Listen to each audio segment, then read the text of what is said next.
Job, chapitre 39. Chasses-tu la proie pour la lionne, et apaises-tu la faim des lionceaux, quand ils sont couchés dans leur tanière, quand ils sont en embuscade dans leur repère? Qui prépare au corbeau sa pâture, quand ses petits crient vers Dieu, quand ils sont errants et affamés? Sais-tu quand les chèvres sauvages font leurs petits? Observes-tu les biches quand elles mettent bas? Comptes-tu les mois pendant lesquels elles portent, et connais-tu l'époque où elles enfantent? Elles se courbent, laissent échapper leur progéniture, et sont délivrées de leur douleur. Leurs petits prennent de la vigueur et grandissent en plein air, ils s'éloignent et ne reviennent plus auprès d'elles. Qui met en liberté l'âne sauvage et l'affranchit de tout lien? J'ai fait du désert son habitation, de la terre salée sa demeure. Il se rit du tumulte des villes, il n'entend pas les cris d'un maître. Il parcourt les montagnes pour trouver sa pâture, il est à la recherche de tout ce qui est vert. Le buffle veut-il être à ton service? Passe-t-il la nuit vers ta crèche?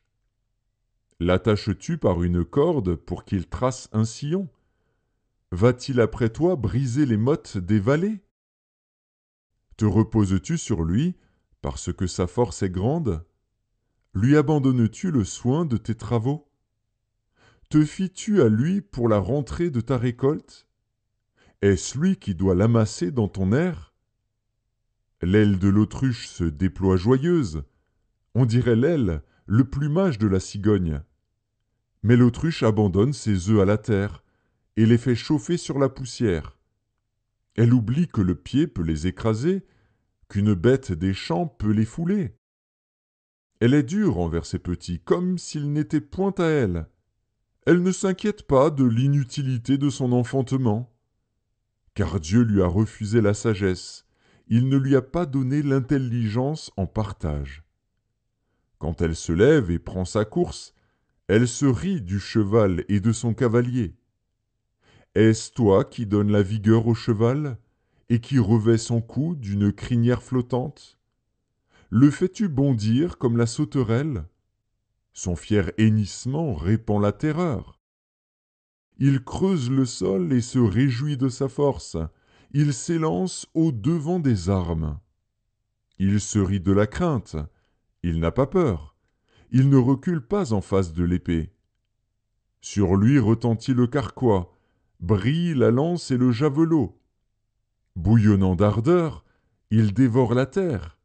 Il ne peut se contenir au bruit de la trompette.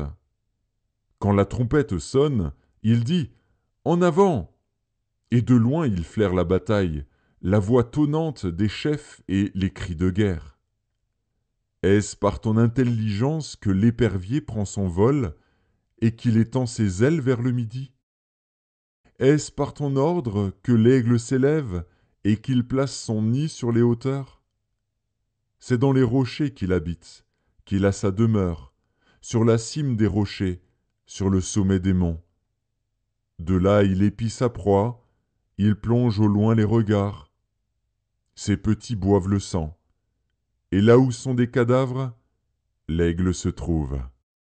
L'Éternel, s'adressant à Job, dit: Celui qui dispute contre le Tout-Puissant est-il convaincu? Celui qui conteste avec Dieu a-t-il une réplique à faire? Job répondit à l'Éternel et dit: Voici, je suis trop peu de choses. Que te répliquerai-je? Je mets la main sur ma bouche. J'ai parlé une fois, je ne répondrai plus. Deux fois, je n'ajouterai rien.